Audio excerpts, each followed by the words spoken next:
Upgraded turbos in your M3, M4 are never the move, and I'm gonna tell you why. I've literally tuned thousands of these, I think, by this point. And while everyone thinks like, oh, I'm gonna buy upgraded turbos and make a bunch of power to be super reliable and super easy, because they already have a charge pipe on the car, they already have an intercooler, they already have some brand of intake, right, and some exhaust. Seems really easy buying upgraded turbos, but I personally, as a tuner, was at a 1200 horsepower M3, F80, I think they suck. Off the rip, we've done some pump gas dyno pulls.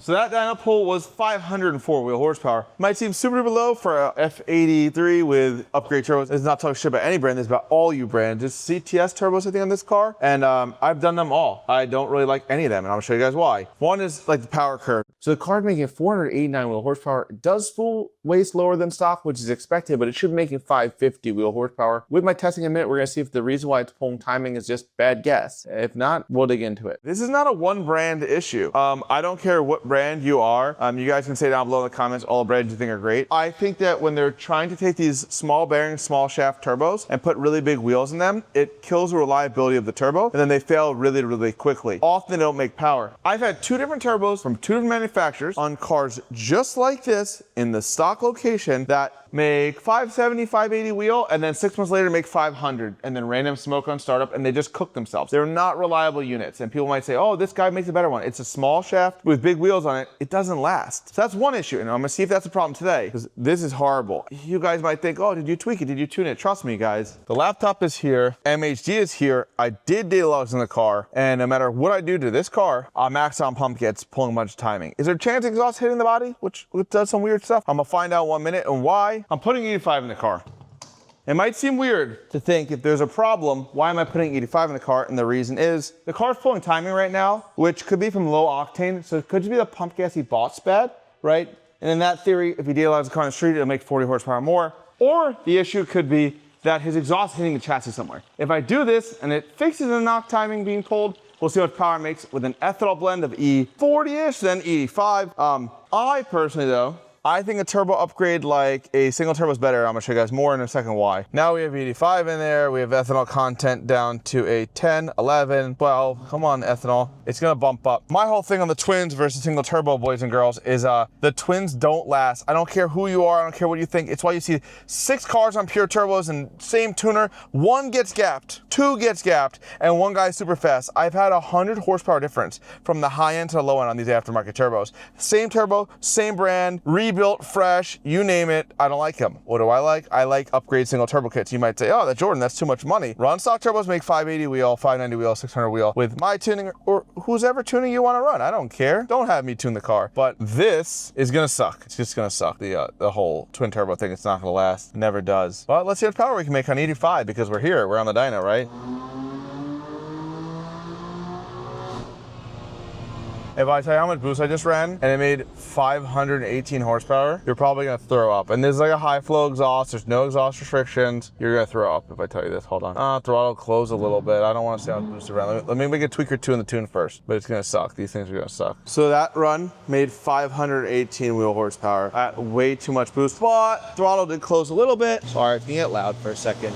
Throttle did close a little bit, so I'm gonna tweak the tune. Not bueno. Flashing the newest tune right now, MHD, look at version 3. Hopefully it's fixing throttle closure, but guys, I made 518 wheel. And that was like 25 pounds boost when I closed throttle. I'm not saying this set of turbos is bad out of the box compared to another brand. I think that all these things are trash. I'm gonna keep going. We're gonna try to turn it up more and dial it all in. Also, the car did still pull timing, so I think his exhaust is hitting. And there's gonna be people in the comments saying, well, if the car's pulling timing, it's gonna be down power. It's pulling 4 degrees of timing. It should be worth like maybe 30 wheel compared to my target, because I've done this 1,000 times. So okay, we're gonna see a second when I get a clean run with E30, E40 in the tank, how much power it makes. But it should, like E45, this tune should make 640 wheel horsepower. I mean, if it still makes 520, we know, guys, there's a major problem. These things probably suck. You need to throw them out. Who wants more technical videos of me? So let me know if you like this and subscribe. E33 ethanol content. We have to wait till this guy says 2, then we can do a dyno pull. Why? I don't know. I don't make the rules. I just follow them. Well, I do make the rules, I guess, sometimes, but not today. Today, I don't make the rules. I'm going to give you guys a different angle for this next dyno pull. That way I switch up a little bit. Also, this car needs differential bushing. Do you hear this? Sound like differential is going to fall off the floor. Car's 110,000 miles. I've been tuning it for, I don't know, probably like 90 of those 110,000 miles. Guy's been a long time customer. All right, we're on number 2 now. You see? Here's your new angle for the next dyno pull. All right. We made some horsepowers. I don't want to promote anyone, so I don't want to show who's selling what, boys and girls. But like, there's an F80 single turbo kit. You buy it, you put it on, that shit just works. If your installer's good. If you have a shitty shop doing it, it's gonna suck. First, OEM turbos are hard to mess up because they'll throw a code when the wastegate's not set up right. But whatever, back to the thing. That was 25 PSI target mid-range. It did click 600 horsepower, so we are getting somewhere, boys and girls. And it did not pull any timing. So ethanol's really through the system. So I guess the reason why pump gas numbers were so low is the pump gas just wasn't the best pump gas, I guess. But it still needs tweaks. It still closed the throttle. It made 613 wheel. I'm gonna turn this up more and more and more and more and more and more and more, and then we're gonna make more power, hopefully. I'm not gonna lie, I've given it a little bit more spice. You see this, guys? You know what this is? This is while the car flashes in between maps. I'm not gonna start doing a tune email because I get too distracted. So I'm watching Killdozers. I think my top favorite current YouTuber right now. People are gonna be mad and say, "Oh, do emails in between." I try, guys, but it's hot in this thing, and I don't want to get distracted. So like, this is brainless stuff, and then I go back to flash the car takes a minute or two sometimes. So in between, like a minute, like a little whatever. Fight me. We're good to do another dyno pull. You guys want to watch the boost? This is a boost.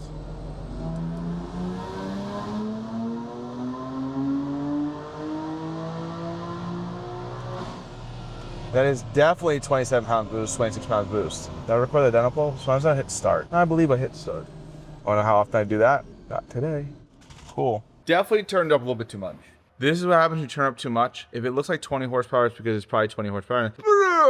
Doesn't break or blow up. It's just out of fuel injector. And I know people say buy EU5s, whatever. It's up to the customer. It's a stock injector, stock fuel pump, no nothing. Stock fuel system. We're pretty consistent at 620, 630 wheel horsepower, right? Back to back. And if you see like this stuff up top, that has to do that because the injectors max out more in the higher RPM. So like this is just me dialing in small tweak. And like this green run's actually the most recent one. We can't really make more than 650 torque. So we make like 620, 600, 6 whatever. It doesn't really matter, right? It's all very, very close. The difference is because I keep trying things and tweaking things, and the end goal is always maximum power without maxing anything out. I think I'm done on E5 or E40, the D40, and then we're gonna put E5 in it. I'm probably not gonna show you E5. It's gonna make 570 horsepower, I guess, and just a backup thing for the customer. Put too much 85 in it, it will blend down. I'm gonna log it to it's up, but here's an outside dyno pull because I feel like I've been depriving you guys.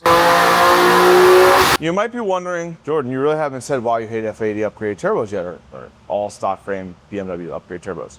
If you made it this far, you're probably thinking that it seems to work pretty good. I have to move this. It's just so awkward where it is. I don't know why I put it there. Look at our area, guys. You're fine, Mike. I'm not even recording that way. We do have a whole video of like shop differences and stuff I'm gonna drop, which is how the shop was when I got it, what the shop's up to now, and what we're doing. Like it's gonna be start to finish one video of everything. We will drop that soon. But you guys tell me if I'm smart or if I'm smart or dumb by doing this. We're making these walls gray, right? They were white before. The ceilings are already black. I don't know how this looks in this clip, but we also have boxes and boxes of plastic flooring. So we're working on making it nicer. Everything is pretty much a mess right now. GD, doesn't matter. Drift car.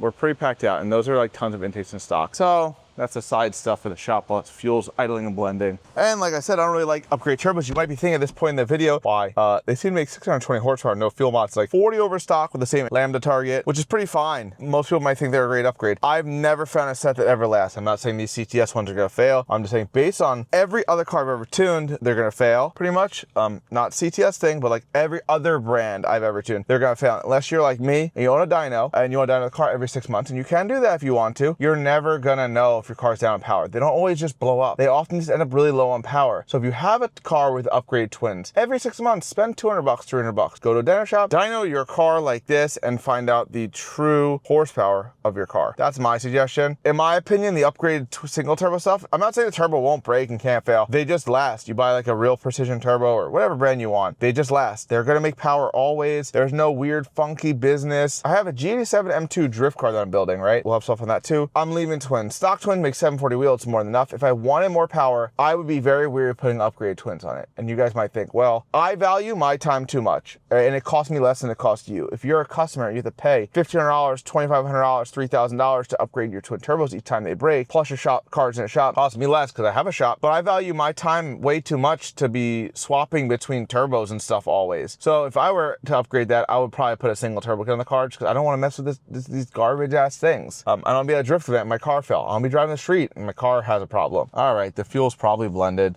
We'll get a oh, Sun's gotta go. We're at E60. It's not 85, but it's good enough, guys. And blending fuel, sometimes it takes a minute for the fuel to go to the motor because the sensor's in the back. So it'll say E60, I want him to do pulse. I'll just roll into gas, let go, just get it circulating. I mean, 603 on E60, but that's about right. It's gonna make a little bit less on full 85. I'm gonna make 560, I think I said before. I don't know, I've done so many of these cars, I have an idea of like the boost curve based on the power amount that it'll make.